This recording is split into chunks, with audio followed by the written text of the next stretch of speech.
열정과 즐거움이 가득한 7월이 되시길 바랍니다. 라디오 서울이 늘 함께합니다. 강혜신의 오늘의 미국.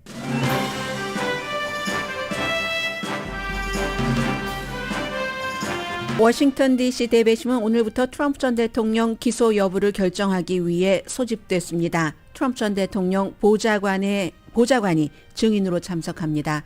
1월 6일 의사당 폭동 사건 관련입니다. 트럼프 전 대통령은 여론 대응을 하면서 어젯밤에는 음모론 신봉자들 사이에서 큰 인기인 영화를 자신의 골프장에서 상영했습니다. 새 모으기를 하고 있습니다. 윤석열 대통령과 워싱턴 선언이라는 걸 발표했어도 미국의 탑 이슈가 아니었던 북한이 며칠 사이에 미국 외교 정책의 최우선 순위가 됐습니다. 바이든 행정부의 대북 정책은 오바마, 트럼프 행정부와는 다른 방향으로 나갈 것으로 보입니다. 지난주는 노스웨스턴 대학이 풋볼 헤드 코치를 해임했고 어제는 스탠포드 대학 총장이 사임했습니다. 두 케이스 모두 오점이 있는 일이었고 또 두 케이스 모두 대학 신문 어린 기자들이 파헤친 아주 큰 특종에 대한 결과였습니다. 미국인 모기지 한 달 페이먼트가 역사상 최고 액수입니다. 레드핀에 따르면 최근 4주일 동안 집값은 12월 이후 최고인 2.1% 상승했습니다. 10억 달러 이상인 파워볼 당첨 티켓이 로스앤젤레스 다운타운 미니마켓에서 팔렸습니다. 저는 이 미니마켓 압니다. 여러분 안녕하십니까? 오늘의 미국 강예신입니다. 뭔가 헤드라인이 한두 개 빠진 것 같긴 한데요. 그냥 진행을 해보겠습니다. 그리고 오늘 저는 그 맨 앞에 미국에선 지금 뭐 워싱턴의 그 연방 대배심이 소집된 이걸 탑뉴스로 보도를 하고 있는데 왜냐하면 트럼프 전 대통령 세 번째 그리고 연방 기소로는 두 번째 기소가 이루어질 것인가 빠르면 다음 주라도 거기에 이제 초점을 맞추기 때문에 보도를 하고 있고요. 저는 여러분들께 가끔은 은근히 뉴스를 하는 사람으로서 이 이슈는 청취자분께서 또는 그 유튜브 시청자분께서 관심이 참 많으실 것 같아 이렇게 생각을 하고 있는데 전혀 그렇지 않은 이슈가 있습니다. 생각보다. 어떤 이슈일까요? 요즘에 많이 뉴스에 나오고 있는 그런 이슈인데 은근히 북한 문제에 대해서 많은 분들이 크게 관심을 갖고 있지는 않습니다. 그런데 때로는 이게 중요한 뭔가가 이제 변하는 것 같은 그런 분위기가 있잖아요. 그런 때는 관심이 없으시더라도 이렇게 해서 지금부터 선거 전까지 가려나? 아니면 몇 개월 가려고 시동을 걸다가 다시 그렇지 않으려나? 이게 미국 중요한 외교, 한국은 또 미국에 살고 계시더라도 여러분들의 조국인 경우가 많죠. 미국에서 태어나서 미국이 처음부터 조국인 그런 그 젊은 분들도 계시겠지만 그래서 굉장히 중요한 시점입니다. 은근히 관심이 많을 것 같은데 은근히 관심이 없고 듣기 싫어하시는 이슈 제가 들려드리겠습니다. 좀 들어주세요. 갑자기 이제 미국에서 북한 이슈가 탑 이슈가 돼버렸는데 이건 이제 외교 정책 전면에 나와버렸습니다. 북한이 원했던 바이기도 하죠. 북한이 사실은 미국이 계속 조건 없는 대화를 하십시다 하고 뭔가 이제 초대장을 보냈는데도 응하지 않습니다. 그건 초대받아서 가봤자 먹을 음식 하나도 없고 괜히 스타일만 구기고 배만 고파서 집에 돌아와서 밥을 먹어야지 된다. 이런 계산 때문에 그렇겠죠. 그러다가 이제 미군이 월북을 하고 그것도 자진해서 오늘 아침에도 뭐 이제 할아버지, 삼촌, 어머니에 이어서 그 이등병의 가족들이 많이 미국 언론과 인터뷰를 하고 있습니다. 위스콘신에 살고 계시고요. 그래서 이제 월북한 이등병. 북한이 이제 대륙간 탄도미사일 최근에를 포함을 해서 그냥 일종의 미사일도 자꾸만 발사를 하고 핵잠수함 USS 켄터키호가 부산에 정박이 됐고 그리고 사실은요 이 내용은 전혀 관심을 받지 못했습니다. 전혀는 아니겠지만 많이 가려졌는데 서울에서는 미국 한국 대표가 새로운 핵조율 과정 첫 번째 회의를 했습니다. 이게 이제 윤석열 대통령이 미국에 와서 받아간 가장 중요한 거잖아요. 실제적으로는 켄터키 그 USS 함대가 부산에 정박해 있고요. 그런데 그 회의를 하려고 만났는데도 가려졌습니다. 이런 일들이 많이 있으니까 앞에 말씀드린 관련 일들이 있으니까 어떻게 뭐 미국 대표와 한국 대표가 만나서 앞으로 핵 문제에 대해선 그동안은 사실은 뭐 한미 그 연합군 사령부도 있고 했지만 핵이라는 것은 한국 정부 측에서는 입 밖에도 내지 못하게 하다가 이번에는 그런 모든 것들을 의논을 하고 한국 측의 의견도 뭐 받아서 뭔가를 결정하겠다 하는 첫 번째 미팅인데도 관심을 못 받았습니다. 너무 중요한 것들이 많이 일어나기 때문에. 그리고 미국에서는 우크라이나, 러시아, 중국 여기에 그 집중하느라고 관심이 다른 나라 쪽에 쭉 위기니까 그곳이. 그래서 한반도의 분쟁에 대해서 관심을 쏟지 못했고 그 사이에 점점 김정은 위원장, 뭐 요즘엔 김정은 위원장이 직접 안 하잖아요. 김여정 동생이 노동당 그 선전부부장이 나와서 하는데 위험이 계속 되고 있는 것은 분명합니다. 그리고 한반도 상태는 나빠지고 있습니다. 요즘 많은 분들이 미국에 사시다가 한국으로 가는가? 뭐 한국에 뭐 아주 시골에는 병원이 없으니까 중간 지점쯤 어디쯤 가서 막 계산을 하다가 전쟁 나면 어떻게 이런 얘기 하시잖아요. 사실 이제 그런 모든 것들을 일어나지 않는다 할지라도 지켜봐야지 되는 겁니다. 조엘 위시 전국 국무부에 소속돼서 대북 협상가였고 지금은 스팀슨 센터에서 일하고 계십니다. 이분이 여러 가지를 지적한 것을 오늘 그 메신저라는 매체가 잘 정리를 해놨는데 지금부터 한 6분 정도 들으시면은 내가 좀 듣기 싫어서 안 들었었던 북한과 미국과의 관계, 한반도의 문제가 지금 이렇게 돼가고 있고 앞으로 이쪽 방향으로 나간다고 하는 게 정리가 되실 수 있다고 생각을 합니다. 위험한 존 북한, 위험한 지역, 북한은 지금 위험하다라고 조엘 위트 씨는 얘기를 합니다. 2022년도에 미사일을 69번 발사를 했다고 하네요. 1년 전보다 10배가 많습니다. 그게 이제 지난해였으니까 올해는 올해 7월 20일입니까 오늘? 네. 오늘 올해 7월 20일까지 14번 미사일을 발사했고 5월 달에는 하도 많은 일이 일어나니까 잊으셨죠? 위성 발사하고 그거 실패해서 망정이지. 그런데 한국에서는 또 뭐 이걸 경고를 잘못 주고 사람들 대피하라고 하는데 어딘지도 모르겠고 뭐 이런 모든 일들이 발생을 했고 긴장이 점점 높아지는 것을 보여주는데 왜 이렇게 높아졌을까요? 슈퍼파워들이 미국, 중국, 러시아가 각기 여러 이슈로 직접 간접적으로 전쟁을 하고 있는 동안 북한이 틈새 보기 하고 있다가 점점 능력이 많아진 거죠. 왜냐하면 유엔에서도 미국과 사이가 나쁘니까 중국과 러시아가 북한이 저렇게 할 때 더 강한 제재를 하자. 그래야 조금이라도 줄일 수 있는데 say no from China, say no, me too 하는 게 또 러시아잖아요. 핵 능력만 강화돼서 현재 북한이 핵탄두가 한 50개 정도 있는 것으로 파악을 하고 있습니다. 기술적으로는 대륙간 탄도미사일이 미국에 다다른다는 거잖아요. 그리고 또 중요한 것, 한반도에 미국에 살고 계시던 세계 어느 나라에 살고 계시던 친인척분이 안 계신 분이 어디 있겠습니까? 심지어는 뭐 다 안 계신다 하면 부모님 묘지라도 한국에 계신 분들 계시잖아요. 그런 분들은 북한이 고체 연료를 타겟으로 해서 빨리 만들고 하는 것이 한국을 타겟으로 한 그런 공격 목표입니다.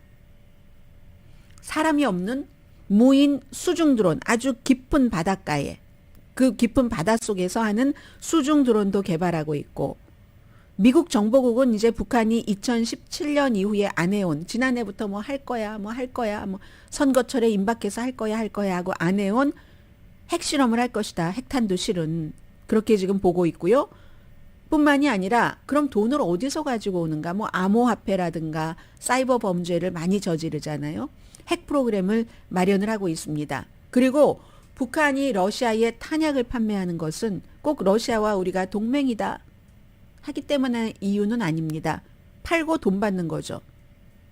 북한이 러시아의 탄약을 그냥 무료로 기증할 리는 없잖아요. 이런 것들이 다 핵 개발을 하는 미국이 다른 데 신경을 쓰고 있는 동안 그런 것. 그리고 지난해에 가을에 얘기했잖아요. 어떠한 공격이 있다고 판단이 되면은 핵무기를 자동적으로 또 즉시 쓸 수 있다.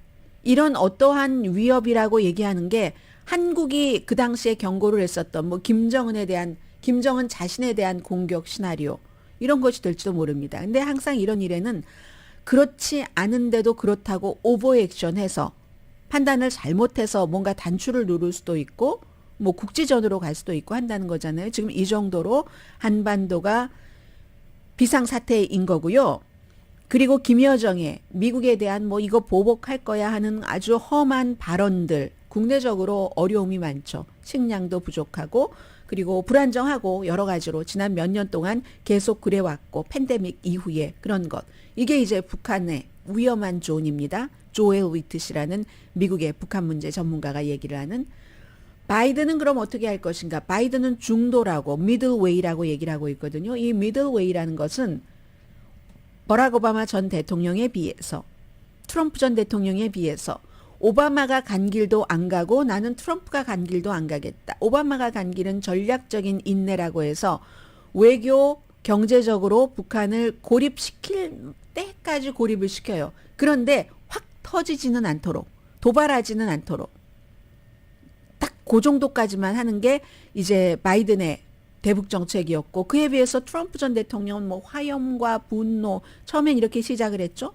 그러다가 뷰티풀한 편지 그러다 나중에는 러브 사랑까지 얘기했어요. 김정은 위원장과 본인. 그런데 오바마의 전략적 인내도 트럼프의 사랑 노림도 작동하지 않았습니다.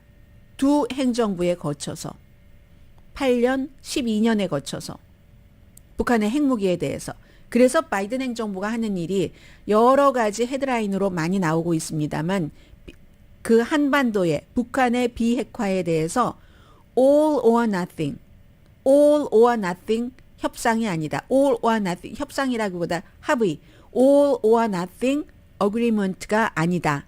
그냥 좀 온건하게 오바마도 아니고 트럼프도 아닌 온건한 스텝으로 정말 스텝 바이 스텝 이러니까 뭐 살라미 전술 뭐 비슷하게 되는 거예요. 입장을 바꿔놓고 보면 그런 온건한 입장에서 스텝 바이 스텝 하겠다라는 것이고 지금 이제 며칠 사이에 이런 입장이 더욱 커질 수밖에 없다는 거죠. 미군도 그 사람이 아무리 오점이 있는 미군이라 할지라도 미국 국민이잖아요. 북한에 의도적으로 들어갔다고 하지만 미국은 의도적으로 들어간 그런 그 국민의 북한에서의 생활을 용납하지 않습니다. 용납하지 않는 게 아니라 용납하지 않을 자세를 가지고 최선을 다해서 그를 미국으로 데려오려고 할 겁니다. 선전 도구로 이용되는 것도 싫고 그리고 이제 23살밖에 안 된 문제가 많았던 이등병이 순간에 실수로 북한에 들어갔는데 그냥 거기에 국민을 내버려 두느냐 이런 입장에서요. 북한이 아주 좋은 위치인 겁니다. 비핵화가 장기화적인 그런 목표이기는 하다고 조엘 위트시도 얘기를 합니다. 그런데 항상 북한에 대해서는 최근에 빅게임이다, 뭐 장기화하고 이런 말은 하는데 실제로는 아무것도 안 하는 것 같다라고도 평가를 합니다. 바이든 행정부가 북한에 대해서 가장 드라마틱했던 움직임이 4월 달에 워싱턴 선언입니다. 그리고 이제 미국의 이 워싱턴 선언 안에 들어있는 것 가운데 하나가 핵잠수함을 정규적으로 한반도에 남한에 보낸다. 정박시킨다. 켄터키호가 1호였고요. 핵계획 운영에서 한국도 참여시킨다. 대신에 한국이 핵개발을 자체적으로 안 한다는 조건에서 한창 핵개발에 대한 의견이 높아졌잖아요. 여론이. 그런데 전반적으로는 지금까지 그 윤석열 대통령과 바이든 대통령이 만나서 워싱턴 선언을 하는 그 순간에도 그 이후에도 이번에 이등병이 월북하기 전까지는 북한이 탑 이슈가 아니었다.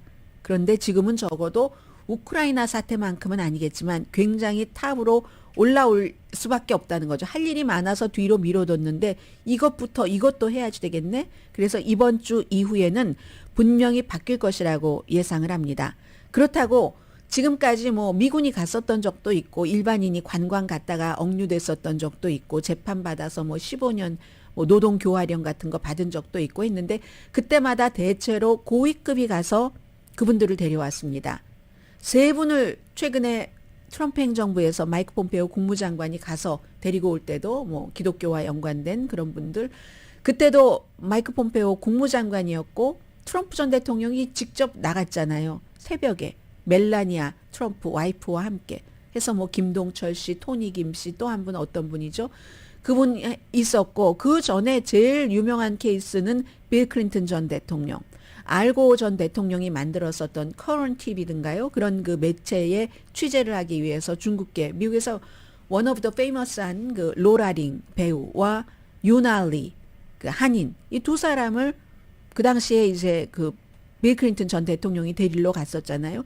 이런 일은 이번에는 없을 확률이 높다고도 얘기를 합니다. 왜냐하면은 그냥 어떻게 들어갔다가 실수로 그 유나리 로라링의 케이스는 중국에서부터 입국을 했는데 뭐 불법 입국이다, 북한의 주장이에요. 그렇게 얘기를 했었는데 이번에는 그야말로 판문점이잖아요. 판문점 비무장지대에서 군사분계선에서 그쪽으로 넘어갔기 때문에 이건 더군다나 신분 자체가 미군이었고, 이거는 좀 달리 해야 된다는 거죠. 국방부가 아무리 뭐 전화를 해도 북한에서 안 받습니다.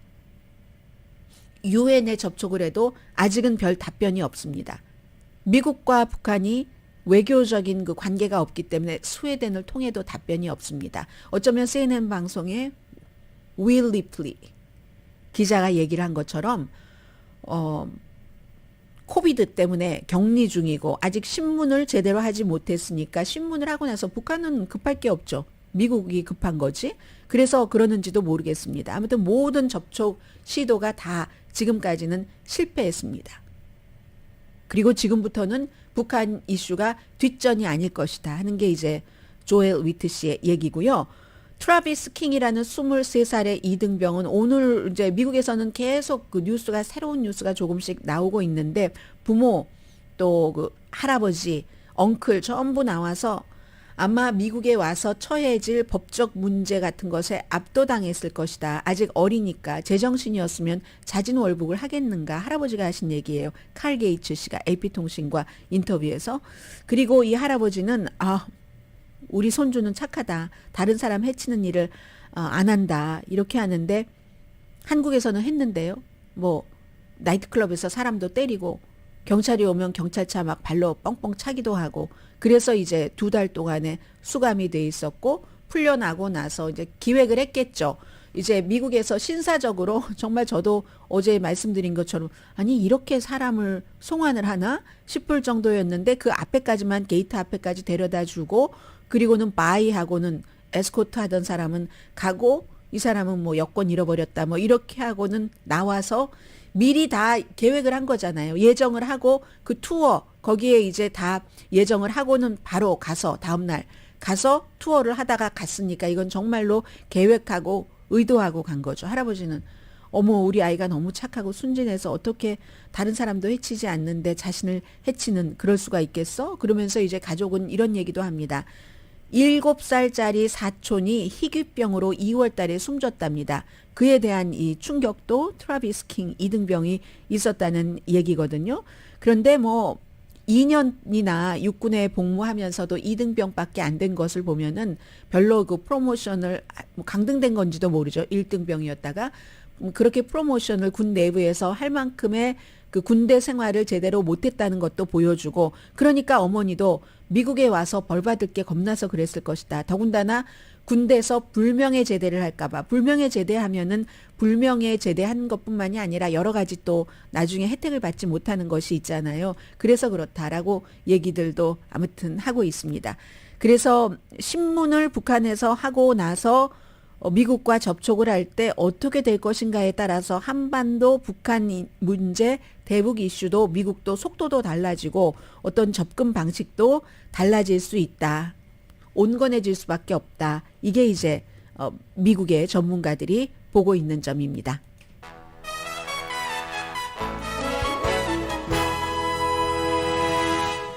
오늘의 미국은 전문가가 추천하는 이민법, 가정법 전문 재인정 종합법률 사무소, 총 20억 달러 승소, 교통사고와 상해 전문 브라이언 타필라와 세이지 변호사 그룹 공동펀입니다. 잠시 뒤에는요, 제가 정치 말씀을 드릴 텐데 영화를 좀 소개를 해드리겠습니다. 저도 이 영화를 보려고 하고요. 많은 분들이 이미 보셨거나 관심을 갖고 계실 영화입니다. 트럼프 전 대통령은 어제 골프장에서 딱 야외네요. 완전히 야외에서 그 스크리닝을 했다고 하는데 잠시 뒤에 뵙겠습니다.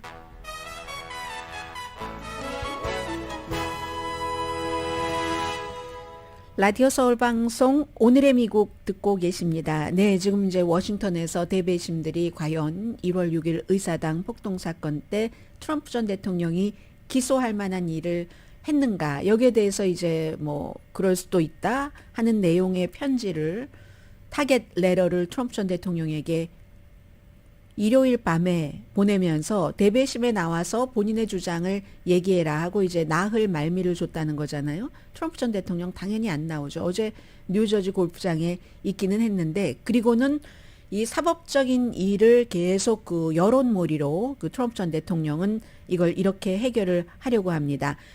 그래서 아마도 지금 특별검사는 민권법에 따른 음모론 같은 것을 그 적용을 해서 기소할 수 있다고 하거든요. 그게 이제 투표하는 사람들의 권리를 뭐 피해를 줬다는 것이 될 테고, 역시 그 의사진행 방해, 차기 대통령을 선포하는 미국에 대한 사기 음모, 이것도 이제 부정선거다 하고 속여서 미국 민주주의에 해를 줬다는 그런 혐의들이라고 전문가들은 지금 보고 있습니다.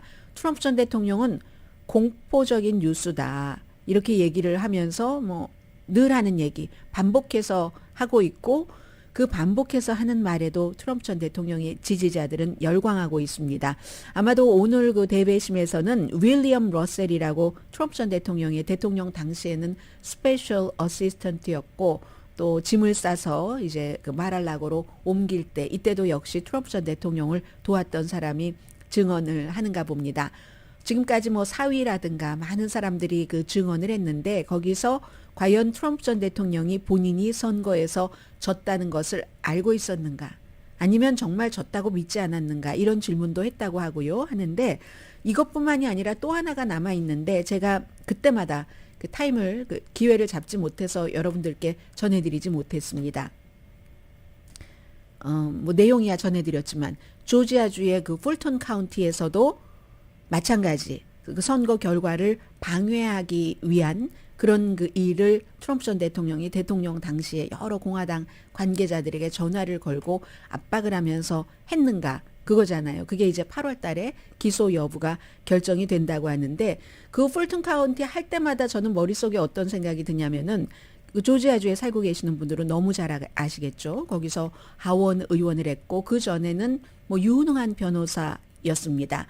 그리고 트럼프 전 대통령이 대통령이 되고 나서 2017년도였던 것으로 기억이 되는데요. 한인 가운데서 처음으로 그쪽 지역에, 그 애틀란타 그쪽 지역에 그 탑 검사장과 같은 그런 탑, 그것을 딱 해놨었잖아요. 그런데 이 사람이 1월 4일에 사임을 합니다. 물론 한국이나 미국이나 다 마찬가지로 대통령 최고의 보스가 바뀌면 그 아래는 뭐 자연스럽게 뭐 남아있는 사람도 있지만 나가게 되죠. 나가게 되는데, 이 박병진 씨, 뭐 미국 이름으로는 그냥 그 BJ 박이라고 하잖아요. 지금은 이제 또 원래대로 변호사 업계로 돌아가서 일을 하고 있는데요. 1월 25일이 새로운 대통령이 들어오는 날인데 1월 4일에 그냥 자연스럽게 그만둬도 되는데 그냥 사임을 해버렸는데, 왜 그랬냐면 이때가 바로 조지아주의 검찰총장에게 트럼프 전 대통령이 전화 걸어서 거의 뭐 12,000표 정도 되는 그런 표를 만들어내면 되잖아, 비슷하게 얘기를 한 거예요. 해서 선거인단표 내가 갖게, 본인은 아니라고 지금 부정을 하고 있고, 그게 아닌가 사실인가에 대해서 거기에 따라서 기소되느냐 기소되지 않느냐의 여부가 결정이 되겠죠. 그런데 이 한인 최초로 그렇게 이제 최고 헤드 검사가 된 BJ 팍은 내가 얼마 남지 않았기는 하지만 해고될 것 같은 거예요. 왜냐하면 트럼프 전 대통령이 계속 이름까지 뭐 BJ 박이라고 하지 않았지만 거기에 말이야 트럼프를 미워하는 네버 트럼프 검사가 있기 때문에 말이야 뭐 이런 식으로 얘기를 했거든요. 바로 지금 이제 8월 달에 주목을 받게 될 그곳입니다. 풀튼 카운티 한인 코리안 아메리칸이 결국은 검사를 하다가 뭐 끝내 뭐 본인이 스스로 이제 내려오고만 그쪽 여기도 이제 굉장히 중요한 이슈이기 때문에 트럼프 전 대통령의 선거가 치러지기 전까지의 16개월의 스케줄은 상상하기 힘듭니다. 법원에 여기 갔다 저기 갔다 케이스가 뭐 현재로만 하더라도 지금 거의 기소될 것으로 보이니까 3개의 기소 케이스 재판 시작은 되지 않겠어요? 끝나지는 않아도 게다가 또 조지아 케이스도 있고 하니까 이 상황에서 트럼프 전 대통령은 항상 돌파구를 찾을 때 사람들에게 직접 컨택하길 원하잖아요. 어젯밤에 영화를 봤습니다. 골프클럽에서. 이 영화 보신 분들 많으세요? 이게 7월 4일에 개봉을 했는데 뭐 탐 크루즈의 미션 임파서블 그 말고는 지난주에 2위를 했다고 하는데 사운드 오브 프리덤 자유의 소리라고 해서 이건 실화를 바탕으로 만들었는데 그 내용 자체는 굉장히 왜곡되고 꼬았고 민주당을 욕하는 것이다라는 평도 많아요. 그래서 아예 다루지 않는 매체들도 많이 있습니다. 그리고 큐안한 음모론을 믿는 사람들이 홍보하는 영화입니다. 이 자유의 소리라는 게 실제로 국토안보부의 에이전트였던 사람이 팀 발라드라는 사람이 컬럼비아에서 어린이 성매매하는 그런 어린이들을 구하려고 일했었던 그겁니다.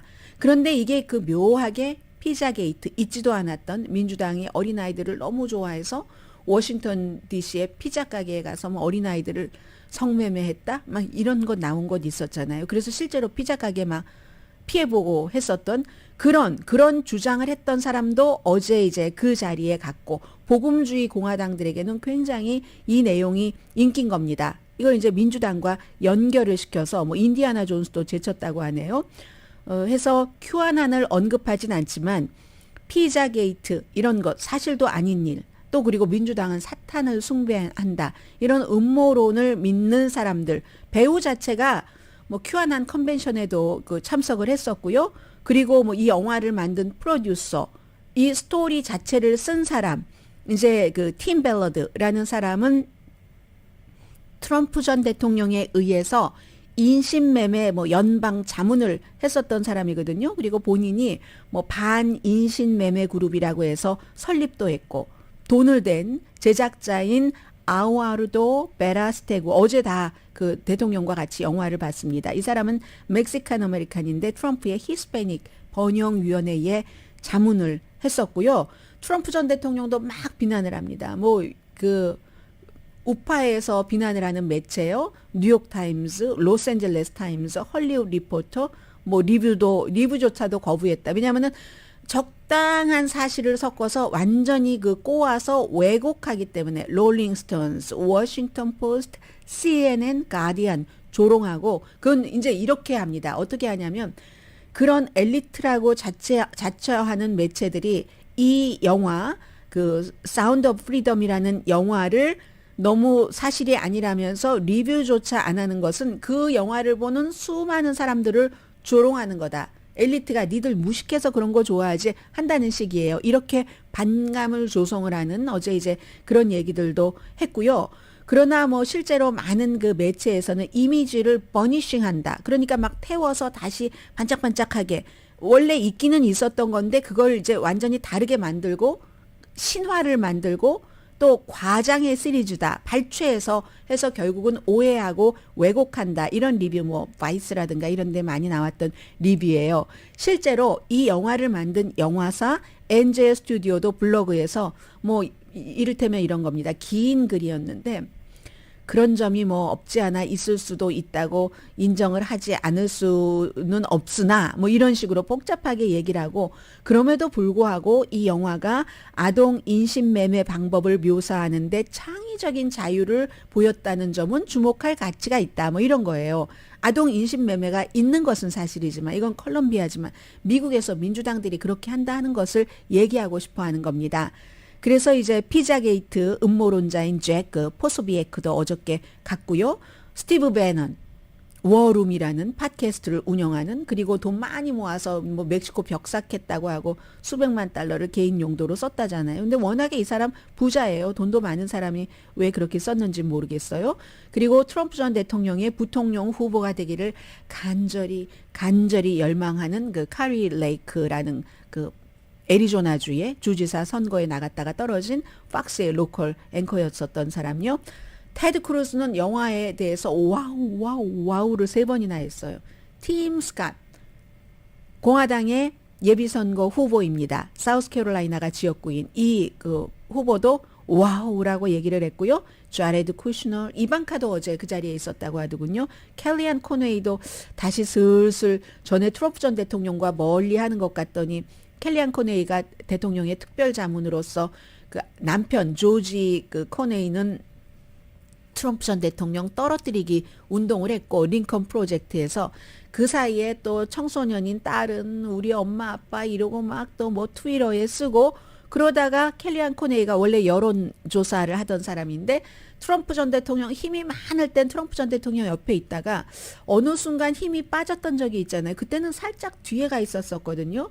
그런데 아주 뭐 보는 바람의 방향을 보는 데는 귀신이거든요. 이 켈리안 코네이가 이 사람이 다시 어제 그 자리에 갔다는 것을 보면은 아 예비선거에서 트럼프 전 대통령이 공화당의 후보로 된다고 보고 있구나. 뭐 이런 사람들은 통합이 된 겁니다. 이방카의 경우도 자레드 쿠슈너도 한동안은 트럼프 전 대통령 아버지와 조금 거리두기를 했잖아요. 그런데 지금 다가가고 있는 그래서 지금 이런 영화를 보여주면서 사람들도 모으고 사람들에게 이 영화는요 굉장히 선전 많이 했을 거예요. 저도 지금 오늘의 미국에서 얼마나 많이 얘기를 했습니까? 그러니까 여러분들 가운데서도 사운드 오브 프리덤이라는 이 영화를 보신 분들이 상당히 많으실 것 같고요. 저도 이 영화를 볼 예정이고요. 그래서 이 영화가 지금 문화 전쟁의 또 한가운데에 들어갈 것이 분명해 보입니다. 지금 의사당에서는 청문회가 열리는데 뭐 청문회 늘 열리잖아요. 민주당의 후보인 로버트 케네디 주니어가 나와서 나는 인종차별주의자가 아닙니다. 이 연사 목소리 높여서 주장을 하고 있네요. 그게 코비드 백신에 대해서 뭐 반대하면서 그 백신 코비드 바이러스 자체가 유대계와 중국계를 살리고 중국인과 유대인을 살리고 백인과 흑인을 죽였다. 실제로 그렇다는 논문도 있다. 왜냐하면 유전자 자체가 그렇게 돼서 조작돼서 만들었다. 이런 얘기를 하니까 유대계가 난리가 났었잖아요. 그런데 나는 인종차별주의자가 아니다라고 얘기하는데 그 점은 사실은 코리안 아메리칸에게도 굉장히 중요한 이슈입니다. 중국계가 어떠한 이슈로 인해서 미움을 받거나 이렇게 되면은요. 그게 꼭 한국 사람들에게 옵니다. 숫자적으로나 돈적으로나 어떤 그 미국에서의 위치라는 게 있잖아요. 생김새도 비슷하고 하기 때문에 그래서 존 F 케네디 주니어는 지금 그런 그 청문회에 나가고 있고요. 어제는 그 마조리 테일러 그린이 중심이 돼서 공화당에서 헌터 바이든에 관한 청문회가 열렸거든요. 그 청문회 자체는 지난번에 다 어느 정도 정리가 된 그래서 비난을 하고 청문회를 한 건데 2년 동안 의도적으로 세금을 내지 않았다. 그게 이제 뭐 재판 끝까지 가면은 뭐 징역형에 처해질 수도 있대요. 그런데 2년 동안 세금을 안 냈다고 그렇게 기소되는 케이스도 굉장히 드뭅니다. 이 케이스는 아니까 대통령의 아들이고 공화당이 공격하니까 기소가 된 거고 내부 고발자가 있었으니까 또 총선 때도 마찬가지로 본인이 코케인 한다 안 한다에 체크했다. 이것도 이런 일로 기소되는 사람도 거의 없거든요. 그런데 어쨌든 여기에 합의를 하고 뭔가 본인이 할 일을 했습니다. 거기에 대해서 대통령의 아들이기 때문에 특혜다 하는 청문회가 있었는데요. 그 청문회에서 증거로 나온 것은 없고 결국은 마조리 테일러 그린이라는 의원이 헌터 바이든이라는 대통령의 아들이 막 성행위하는 장면 이런 것들을 의사당에서 다 보여줬었던 그게 대단한 세계적인 뉴스 해외 탑픽감인 것이 미국 의사당에서 일어났다는 그런 것이고요. 잠시 뒤에 이제 경제 뉴스 전해드립니다.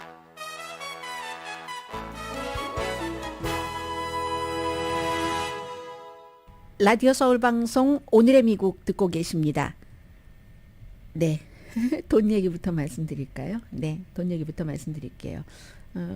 복권 말씀드릴까요? 집값 말씀드릴까요? 재밌는 얘기 나중에 하고 집값부터 말씀을 드리자면은 집은 제가 이렇게 뉴스가 나올 때마다 결국은 내려지는 결론이 뭐냐면요. 항상 수요와 공급의 원칙이다. 미국은 아직도 집이 많이 부족하다.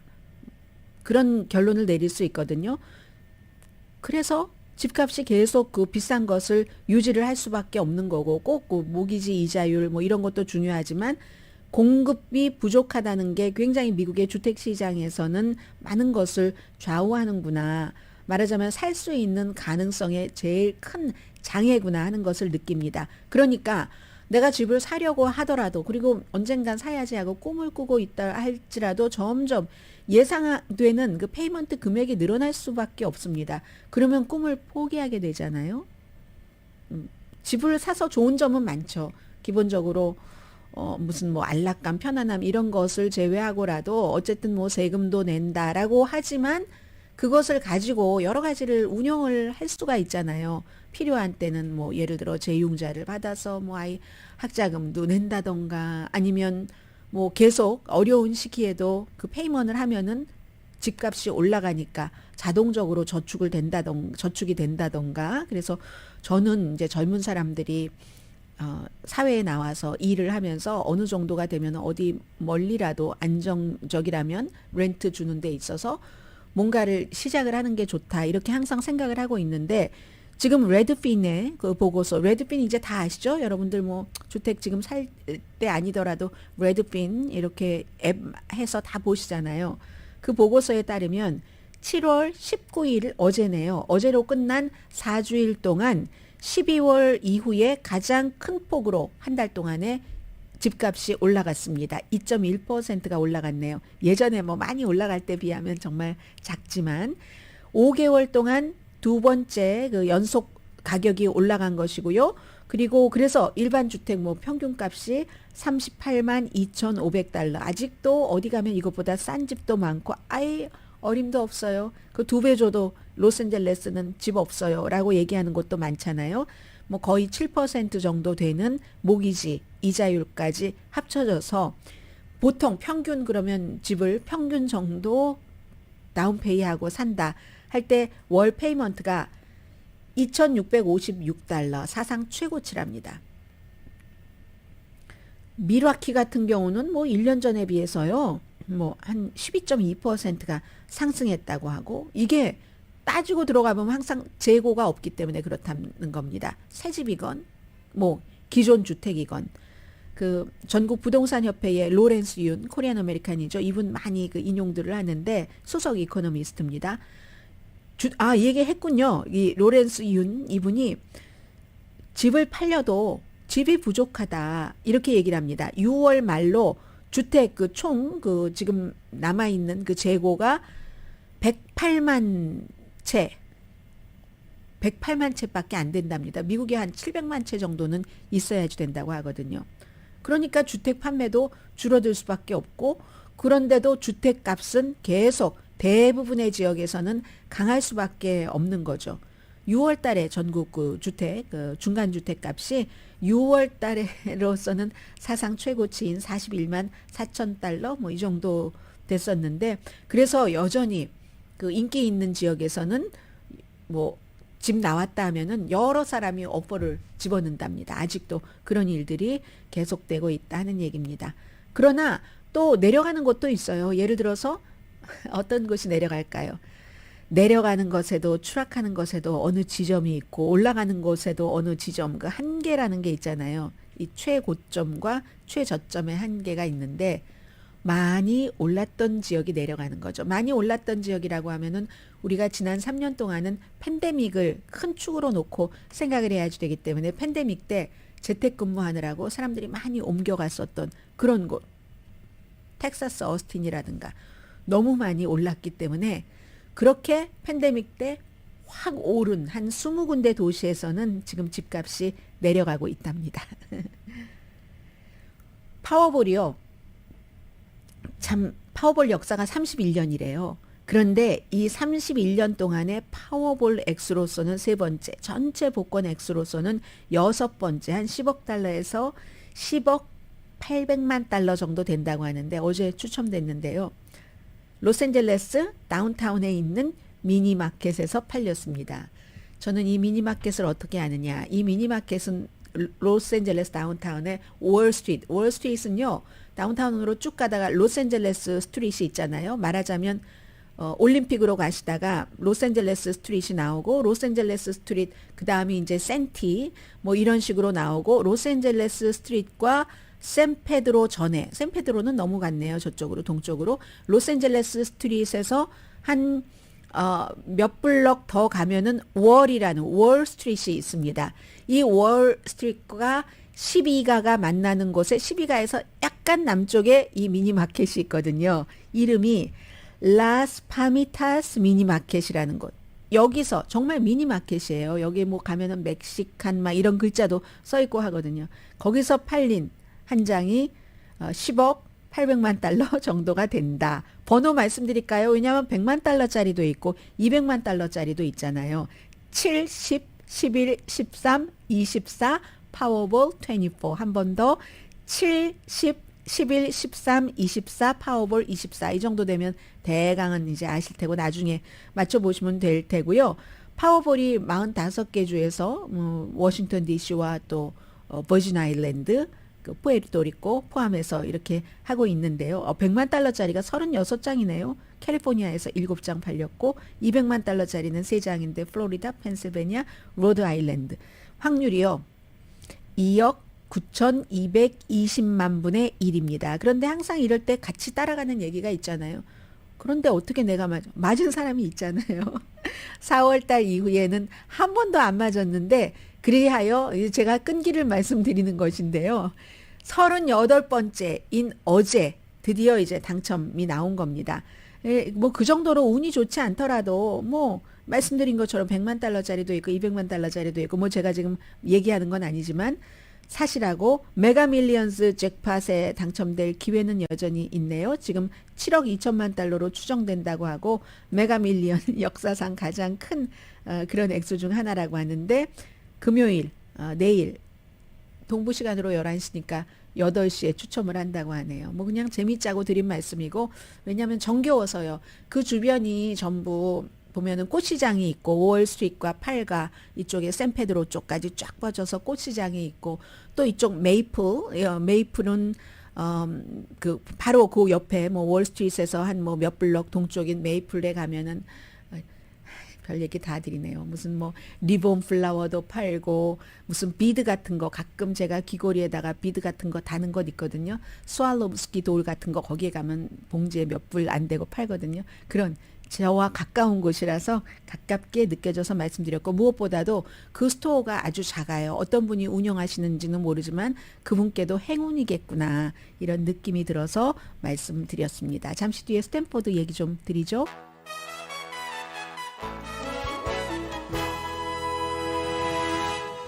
라디오 서울 방송 오늘의 미국 듣고 계십니다. 아니 제가 왜 시간 계산을 안 해놨어요? 그래서 지금 시간 계산을 하고 있고요. 오늘 목요일 맞죠 여러분? 네 목요일 맞고 이렇게 되면은 제가 이렇게 해서 어머 했어요. 그래도 I got it.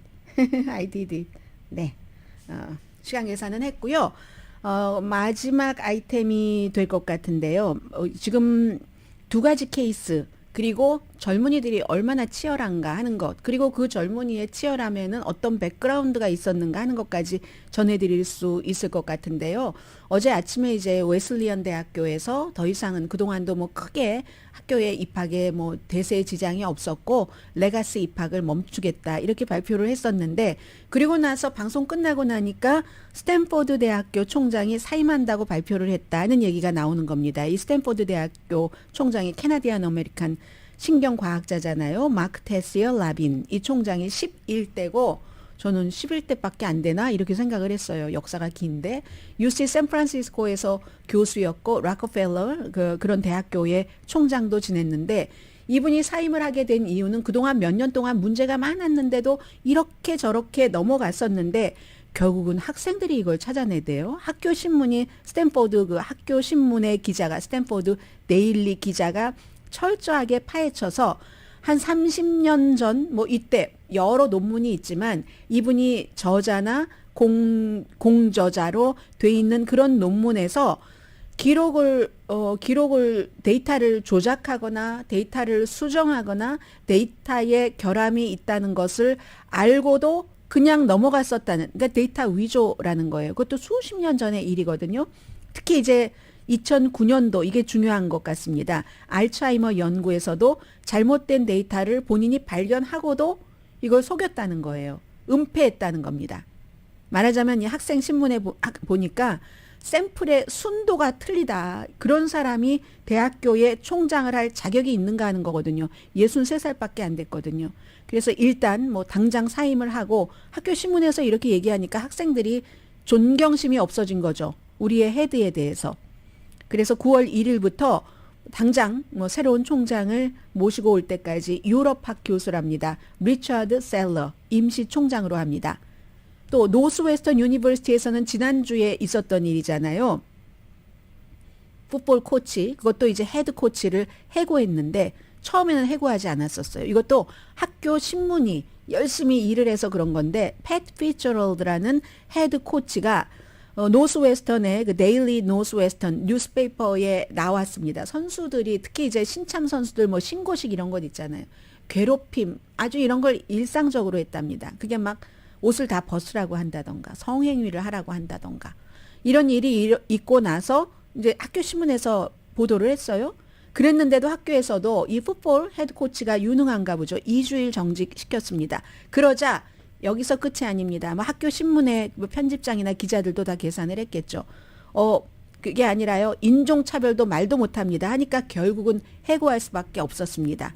그래서 이렇게 학교 신문에 의해서 그동안 많이 제기됐었던 문제들이 젊은 기자들에 의해서 이런 일들이 너무 중요한 거잖아요. 노스웨스턴의 뭐 풋볼의 헤드 코치가 해고되고 스탠포드 총장이 사임을 하고 불미스러운 일로 이런 것들. 그런데 특히 스탠포드 대학교의 그 총장의 그 사임시킨 그 기자에 대해서 좀 말씀을 드리려고 하는데요.